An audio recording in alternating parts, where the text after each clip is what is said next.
Us live is Professor Peter Matthews, Professor of Political Science at Cypress College in LA. Great to see you, Professor.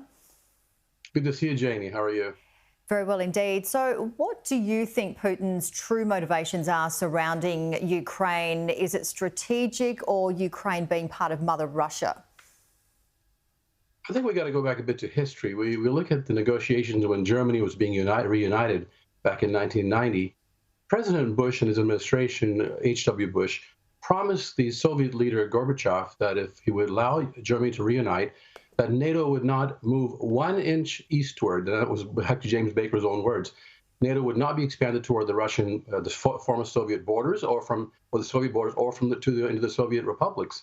So when the Soviet Union disbanded, that's the first thing that NATO started doing is they allowed other countries in Eastern Europe and former Soviet republics to join NATO, including Estonia, Latvia, Lithuania. So the problem here is, what do both sides want? The Russians don't want to have Ukraine become part of NATO. They want to pledge that Ukraine will not become part of NATO. The United States and NATO and Western countries want Russia not to use force to change borders, not to occupy Ukraine or invade it. They're both important demands, but they are conflicting demands. So to solve that problem, we have to sit down at the table with calm heads, because this could be the beginning of a terrible conflagration. Both World War I and World War II started with European miscalculation, conflagrations with Hitler and others, and yet you want something like this could happen and explode into a terrible situation. So you have to sit down and say, look, we can guarantee that Ukraine will be neutral, it will be independent, no interference from Russia in any way, and then the NATO will agree not to expand into and take in Ukraine as part of its alliance. Those kinds of things can be reached if people would just have cool heads or negotiating this. And yeah, well, calm heads is the way to go, isn't it? And if Ukraine was part of NATO, what do you envisage? If Ukraine was part of NATO, it would be seen as an immediate threat to Russia, and Russia could take action. They might even do something as provocative as try to get some more territory from Ukraine and not invade the whole country, but take portions of its territory. And that would be disastrous, because the United States would react, NATO would react, and it could erupt into a terrible, terrible shooting match. And we've got two sides with nuclear weapons. I do believe that we have to sit down and look at the history of this, look at what the concerns of both sides are, and both sides have to agree to a certain amount of concerns that each side has and to settle it, because the whole world is watching and could draw us into another World War III. That's how dangerous we are at this point. Let's talk about US President Joe Biden marking his 1 year in office. The polls are showing poor ratings, and certainly it's the lowest level of his presidency so far. Yes, his approval ratings are at 43%, which is the lowest of his presidency. But it's actually 5 points higher than what President Trump's, but that's nothing to brag about. So yes, Biden has to do something to get his program moving. He's been stymied in several of his major attempts to get things done, like the Build Back Better plan.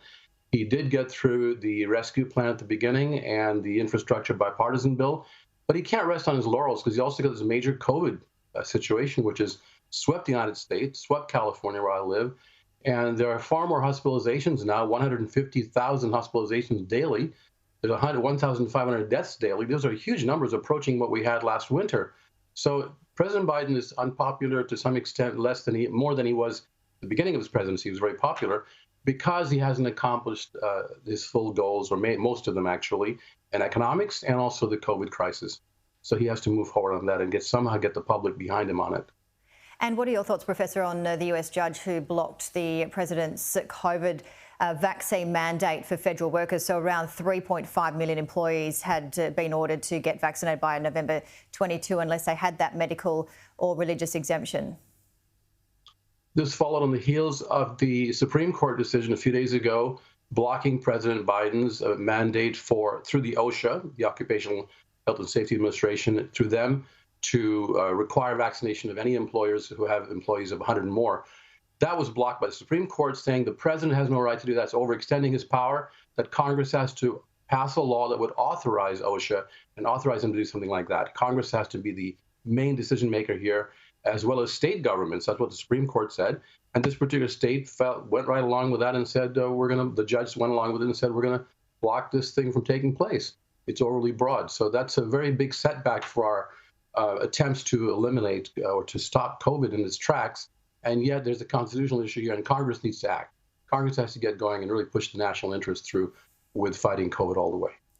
And we have to wrap it up, but just if you don't mind giving us just a paint a picture of what it's like in LA at the moment. As you mentioned, the Omicron strain, it's not as severe perhaps for some people as Delta, but more transmissible. What is it like out on the streets of LA? There are a lot more people that are out there now and going about business as usual to some extent. Even some of the schools are getting a bit lax on masking with the children. That's the danger. I think we should not, be careless at this point. If anything, we should be more careful to mask up, get vaccinated, get the booster shots to stop Omicron, because Omicron can mutate and become a different virus and do even worse things. Because right now it's milder in its effect on people, but yet there's more of it.